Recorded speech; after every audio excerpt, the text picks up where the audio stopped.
أعوذ بالله من الشيطان الرجيم بسم الله الرحمن الرحيم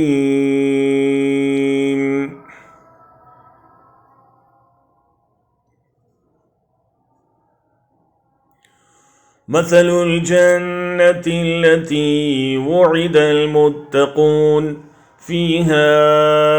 أنهار من ماء غير آسٍ وأنهار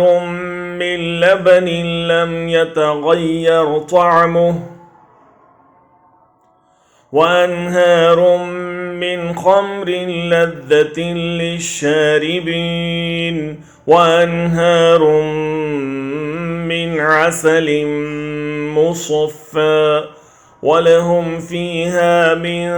كل الثمرات ومغفرة من ربهم كمن هو خالد في النار وسقوا ماء حميما فقطع أمعاءهم is the description of paradise which the righteous are promised, wherein are rivers of water unaltered, rivers of milk the taste of which never changes, rivers of wine delicious to those who drink, and rivers of purified honey, in which they will have from all kinds of fruits and forgiveness from their Lord, like that of those who abide eternally in the fire and are given to drink scalding water that will sever their intestines. उस जन्नत की सिफत जिसका परहेज़गारों से वादा किया गया है ये है कि उसमें पानी की नहरें हैं जो बदबू करने वाला नहीं,